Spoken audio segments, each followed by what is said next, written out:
Hey y'all, welcome back to the party. It's me, your girl BrittReacts, and today we are reacting to Theo Von crank text random numbers. See what he has to say.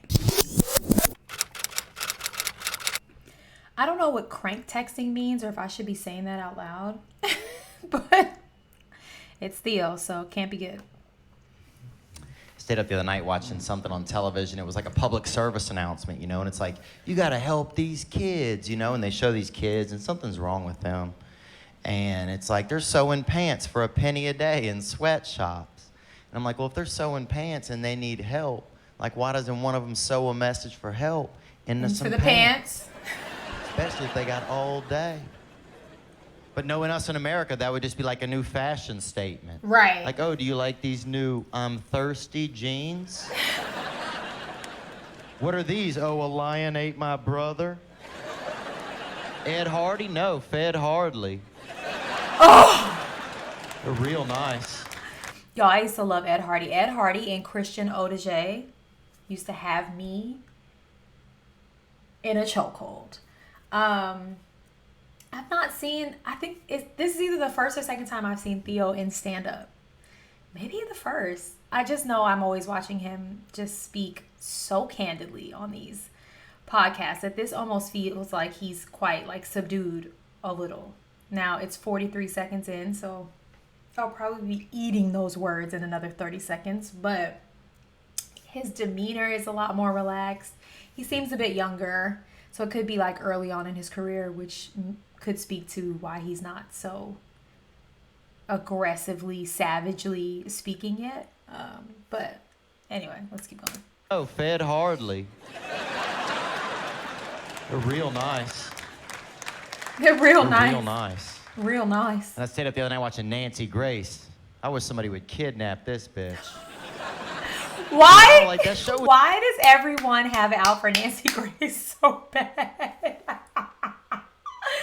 I don't know enough to have an opinion. I just want to be super clear. I have not formed a single opinion because I have not. I just see like clips of things on the internet. But like what I have learned here on the tube of you is y'all can't stand her. Like what did she do?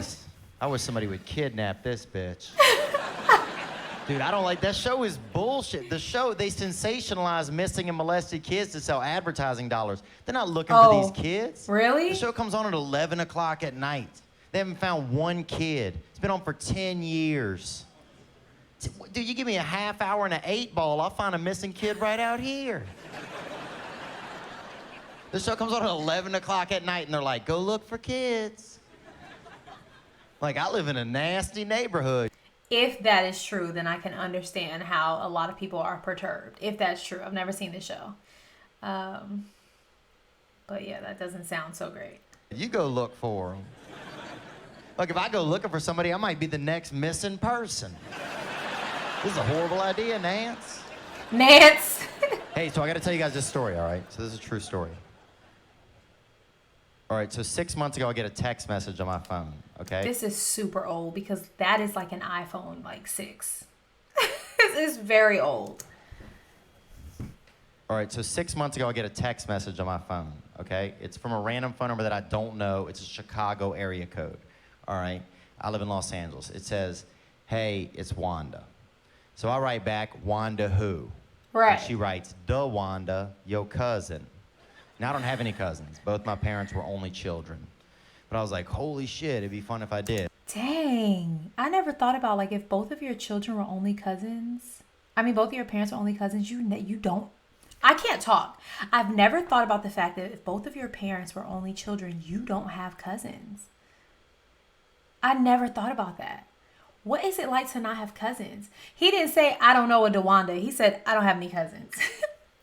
And where he grew up, we know that he knows a DeWanda. So, wow, I just thought that was like such a revelation for me.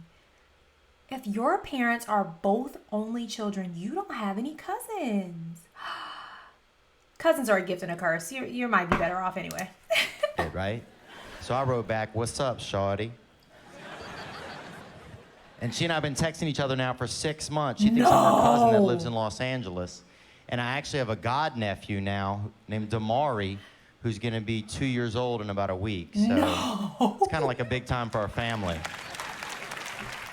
But I'm like, this is so much fun. I'm just going to text every strange number in America because I have unlimited texting and I only work at night. So now I've texted over 20,000 numbers and gotten into the craziest conversations you can imagine. Like, I'm hiring people for Civil War reenactments. I'm running blood drives that don't exist. I've been in a relationship with one guy who thinks I'm a 22-year-old woman stuck at a mental health facility in Shawnee, Oklahoma. It's actually getting a little out of hand. You think? But anyway, I take the best conversations, I put them on his website I started called cranktext.com, so you can check it out. But what is crank text versus prank text? Is this real? This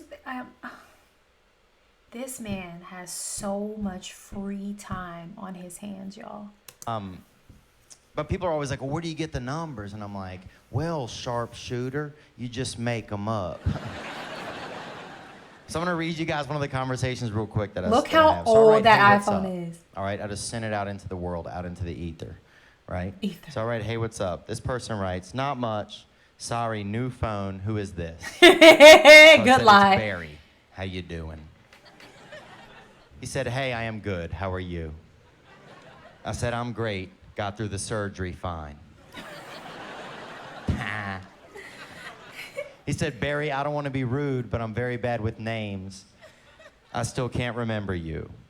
I said, I forget things all the time. No biggie. I'm still... What?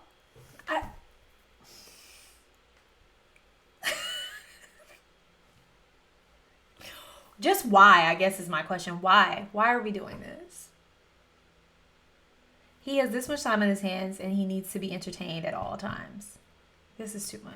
Still in ICU, just kind of lonely. Look how old that format is, y'all. That's like an He iPhone goes, 3. Barry, I think you have the wrong number, my friend. Who gave you this as my number? He's so nice. I said, I've had it in my phone. You should see the new leg. Fucking technology. Then he goes, do you know what my name is? And I had to guess, so I just guessed Ben. He goes, sorry, my friend, that's not me, but I hope you feel better soon. I said, fuck, man, me too. You ever been through anything like this? Because you got to keep them going. He goes, no, not like that. You'll be... I would have stopped texting. Am I cold-hearted? Because I would have just blocked the number. Because I don't have the time that Theo Von has. What would you have done? Would you have continued to talk to him, given the circumstances he's telling you he's under, or would you have just like blocked him and gone about your day? I'm going. Let me know in the comments. He goes, no, not like that. You'll be okay. I said, I don't know, man. I feel like such a bitch. He goes, shit happens. Yeah, shit like you lose your keys. Not your Shit leg. like this. I said, easy for you to say, I'm out of fucking leg, homie. Then he didn't write back. Right. So I wrote, I'm sorry, man. I'm just angry. This is hard for me. Do you have any advice? He goes, you will get used to it. Sorry. Gotta run. Oh!